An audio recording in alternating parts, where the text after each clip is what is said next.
Om Shanti. 6/2/77 realisation द्वारा liberation. विश्व अधिकारी सर्वगुण संपन्न बनने वाली श्रेष्ठ आत्माओं के प्रति बाप दादा बोले। आज बाप दादा हर एक गॉडली स्टूडेंट की रिजल्ट को देख रहे हैं। कोर्स किया, रिवाइज कोर्स भी किया, रियलाइजेशन कोर्स भी किया, उसका रिजल्ट क्या हुआ। हर एक ने अपने को रियलाइज किया कि पढ़ाई के अनुसार किस स्टेज को पा सकेंगे, राजपद के संस्कार या प्रजापद के संस्कार। दोनों में से मुझ आत्मा में कौन से संस्कार भरे हैं ये जानते हो। राजपद के संस्कार अर्थात श्रेष्ठ पद के संस्कार क्या दिखाई देंगे। अधिकारी और सत्कारी, निराकारी और निरहंकारी, ये विशेष धारणाएं राजपद का विशेष आसन है। ये आसन ही सिंहासन की प्राप्ति कराता है। चारों ही बातों का बैलेंस हो, ऐसा आसन मजबूत है या हिलता रहता है। बाप दादा आज रिजल्ट पूछ रहे हैं। रियलाइजेशन कोर्स का होमवर्क दिया था, उसका क्या रिजल्ट हुआ। अब सब तो फाइनल पेपर के लिए तैयार थे, फिर अपना रिजल्ट क्या देखा, अपनी स्थिति का क्या अनुभव किया। बाप समान बाप के साथ साथ जाने वाले बने हो। अगर समान नहीं तो साथ के बजाय वाया में रुकना पड़ेगा। वाया इसलिए करना पड़ेगा क्योंकि खाता क्लियर नहीं हुआ होगा। रिफाइन नहीं तो फाइन भरना पड़ेगा, इसलिए साथ नहीं चल सकेंगे। वायदा किया है, साथ चलेंगे या रुक कर चलेंगे। बाप से पूछते हैं कि आप पुराने बच्चे से क्यों नहीं मिलते, तो बाप भी रिजल्ट पूछते हैं, रिफाइन बने हो। क्या अभी कोई कोर्स की आवश्यकता है। रियलाइजेशन के बाद और क्या रह जाता है। अंतिम रिजल्ट का स्वरूप है लिबरेशन अर्थात सबसे मुक्त। आज बाप दादा बाप और बच्चों का अंतर देख रहे थे। बाप क्या कहते हैं और बच्चे क्या करते हैं। रिजल्ट क्या देखी होगी। मज़ेदार रिजल्ट होगी ना। बताएं या समझते हो। समझते हुए भी करते रहें तो क्या कहेंगे। मेजॉरिटी साधारण पुरुषार्थी हैं। मुख्य कारण क्या है। बाप कहते हैं प्रभु पसंद बनो, विश्व पसंद बनो, लेकिन करते क्या हैं, आराम पसंद बन जाते हैं। हो जाएगा, किसने किया है, सब ऐसे ही हैं, औरों से भी हम ठीक हैं। ऐसी अनेक प्रकार की गिरती कला के डनलप के तकिए लगाकर आराम पसंद हो गए हैं। बाप कहते हैं कनेक्शन जोड़ो, गुणों और शक्तियों का वरदान लो और दो। लेकिन कई बच्चे कनेक्शन के महत्व को नहीं जानते। कनेक्शन जोड़ना आता नहीं, लेकिन करेक्शन करना बहुत आता है। दूसरों की करेक्शन करने वाले कनेक्शन का अनुभव नहीं कर सकते। बाप कहते सदा याद की साधना में रहो, लेकिन साधना के स्थान पर अल्पकाल के साधनों में ज़्यादा बिजी रहते हैं। साधनों के आधार पर साधना बना देते हैं। साधन ज़्यादा आकर्षित करते हैं। ऐसे साधकों की साधना सफल नहीं होती। जीवन मुक्ति के स्थान पर बंधन मुक्त आत्मा बन जाते हैं। समझा। बाप क्या कहते और बच्चे क्या करते हैं। रिजल्ट सुनी। बाप दादा श्रेष्ठ आत्माओं को सदा श्रेष्ठ नज़र से देखते हैं। श्रेष्ठ तकदीर की रेखाएं देखते हैं। यही आत्माएं विश्व के सामने चमकते हुए सितारे हैं। विश्व आपके कल्प पहले वाले संपन्न स्वरूप पूज्य स्वरूप का सिमरण कर रहा है। इसलिए अपना संपन्न स्वरूप प्रैक्टिकल में प्रख्यात करो। बीती हुई कमजोरियों पर फुल स्टॉप लगाओ, तब संपन्न रूप का साक्षात्कार होगा। सब पुराने संस्कार और स्वभाव दृढ़ संकल्प रूपी आहुति से समाप्त करो। दूसरों की कमजोरी की नकल मत करो। अवगुण धारण करने वाली बुद्धि का नाश करो। दिव्य गुण धारण करने वाली सतो प्रधान बुद्धि धारण करो। अधिकारी और सत्कारी दोनों का बैलेंस बराबर रखना है। दूसरों की कमजोरी को विस्तार में नहीं लाओ और अपनी कमजोरी को छिपाओ नहीं। सफलता में स्वयं और असफलता में दूसरे को दोषी मत बनाओ। शान और मान का त्याग, साधनों का त्याग, यही महान त्याग है। साकार बाप के समान अल्पकाल की महिमा के त्यागी बनो, तभी श्रेष्ठ भाग्यवान बन सकेंगे। शिव बाबा इन सब बातों से लिबरेशन चाहते हैं। इस अंतिम कोर्स के लिए समय मिला है। ऐसे विश्व अधिकारी, सत्कार दे विश्व के द्वारा सत्कारी बनने वाले, निर्माण से विश्व द्वारा नमन योग्य बनने वाले, बीती को समाप्त करने वाले, सर्वगुणों में संपन्न बनने वाले, सदा समान और साथी रहने वाले श्रेष्ठ भाग्यशाली आत्माओं को बाप दादा का याद प्यार और नमस्ते। टीचर्स के प्रति जो कुछ सुना है उन सब का सार अपने जीवन में ला रही हो ना, क्योंकि टीचर का अर्थ ही है राजयुक्त और सारयुक्त। टीचर की विशेषता ये है जो विस्तार को सेकंड में सार में लाए। जैसे इसेंस की एक बूंद होती है लेकिन वो बहुत कार्य कर लेती है, वैसे टीचर्स अर्थात इसेंस फुल अर्थ के विस्तार को सेकंड में सार रूप में करने वाली और अन्य को कराने वाली। दूसरा, टीचर भी पावर हाउस बाप के समान सब स्टेशन है। तो जैसे पावर हाउस में सदा अटेंशन और चेकिंग रहती है कि कहीं भी फ्यूज ना हो जाए, ऐसे टीचर्स को भी क्या चेकिंग करनी है, कभी भी कोई परिस्थिति में कंफ्यूज ना हो जाए।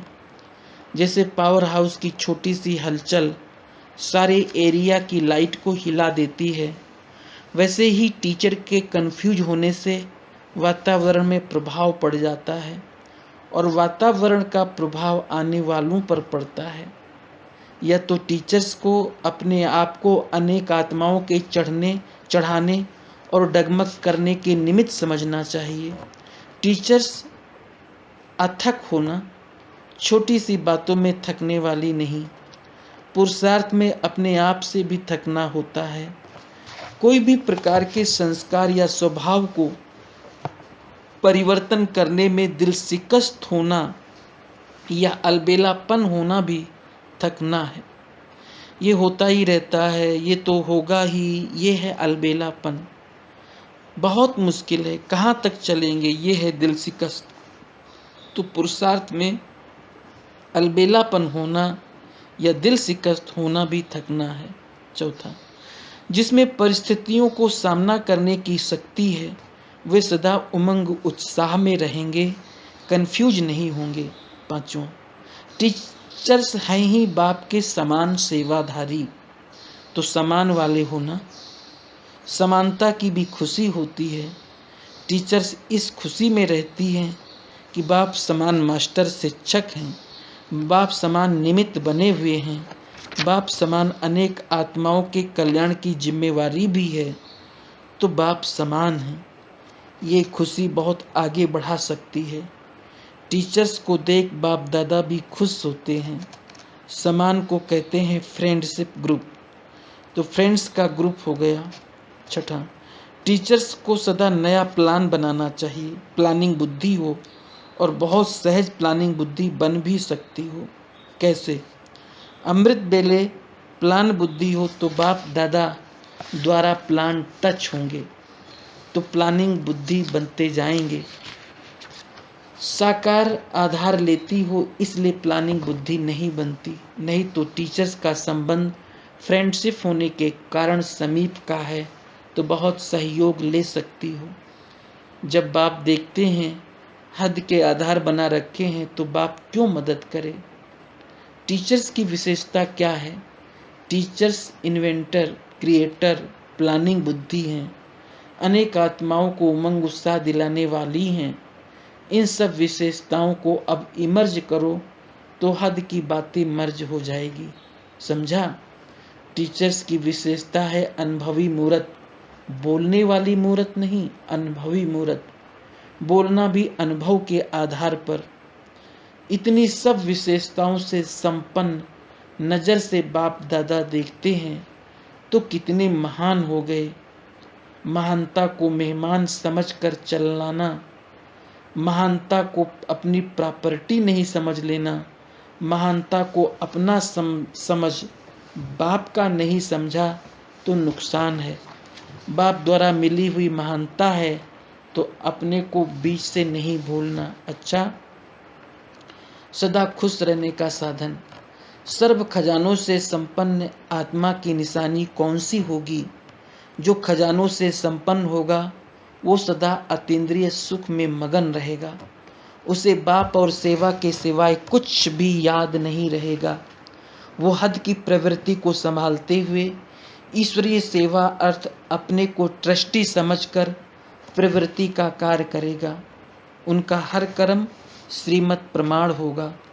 उसमें जरा भी मनमत या परमत मिक्स नहीं करेगा।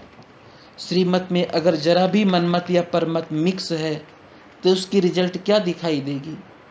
अगर श्रीमत के अंदर मनमत या परमत मिक्स है तो जैसे शुद्ध चीज में कोई अशुद्ध चीज मिक्स हो जाती है तो कोई ना कोई नुकसान हो जाता है।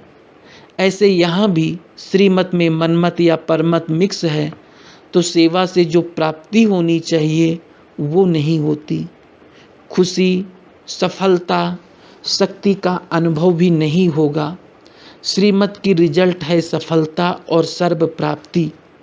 ये अनुभव भी करते होंगे कि किसी किसी समय मेहनत बहुत करते हो लेकिन सफलता कम मिलती है, अनुभव कम होता, और कभी मेहनत कम, पुरुषार्थ कम होते भी प्राप्ति ज़्यादा होती है। इसका कारण यथार्थ और मिक्स। तो ये सूक्ष्म चेकिंग चाहिए क्योंकि मनमत बहुत सूक्ष्म है। माया मनमत को ईश्वरीय मत में रायल रूप से मिक्स करती। आप समझेंगे ये ईश्वरीय मत है लेकिन होगी मनमत। इसके लिए परखने और निर्णय करने की शक्ति चाहिए। अगर ये दोनों शक्तियाँ पावरफुल हैं तो धोखा नहीं खाएंगे। शान और मान का त्याग, साधनों का त्याग, यही महान त्याग है। जिसमें रोने की आदत होती है वे बच्चे बाप से स्वतः ही विमुख हो जाते हैं। मन में दुख की लहर आना ये भी रोना हुआ। रोने वाले को बाप की प्राप्ति वाला नहीं कहा जाएगा। जब बाप के संबंध से वंचित होता है तब दुख की लहर आती है तो रोना अर्थात बाप से नाता तोड़ना, बाप से अपना मुख मोड़ लेना। जब कोई रोता है तो देखा होगा किसके आगे मुख नहीं करेगा, छिपाएगा जरूर। तो जैसे स्थूल रोने से स्वतः मुख छिपाया जाता है तो मन से रोने से भी बाप से विमुख स्वतः हो जाते हैं। बाप की ओर पीठ हो जाती है। कभी भी दुख की लहर संकल्प में भी नहीं आना चाहिए। सुखदाता के बच्चे और दुख की लहर हो ये शोभता नहीं। मूड ऑफ करना भी मुख से रोना है तो मूड ऑफ करते हो। कभी कोई सर्विस का चांस कम मिला तो मूड ऑफ नहीं होते। अथक और आलस रहित अपने को समझते हो। आलस सिर्फ सोने का नहीं होता, अथक का अर्थ ही है जिसमें आलस्य नहीं हो। तो सदा अथक ही रहना अर्थात सदा बाप के सम्मुख रहना तो सदा खुश रहेंगे। फास्ट स्पीड वाले किसी भी समस्या में रुकेंगे नहीं।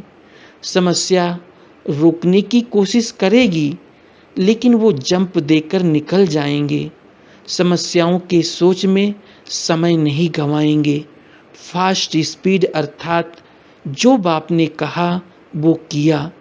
दूर से ही अनुभव होगा कि ये कोई अलौकिक व्यक्ति है। खुशी और शक्ति और खुशी प्राप्त करने का आधार है श्रेष्ठ कर्म। श्रेष्ठ कर्म तभी होते हैं जब कर्म और योग दोनों साथ साथ हो। सदैव चेक करो कि कर्म करते भी योगी हैं। कर्म करते योग भूलता तो नहीं। जैसे आत्मा और शरीर साथ साथ है, अलग हो जाए तो मुर्दा बन जाते, वैसे अगर कर्म के साथ योग नहीं तो वो कर्म बेकार हो जाता। बंधन डालने वाली आत्मा भी पुरुषार्थ में सहयोगी है। बंधन से और ही अधिक इच्छा बढ़ती है तो बंधन बंधन नहीं लेकिन सहयोग हुआ। अगर सहयोग की दृष्टि से देखो तो मज़ा आएगा। बंधन को बंधन की दृष्टि से देखेंगे तो कमज़ोर हो जाएंगे। ओम शांति।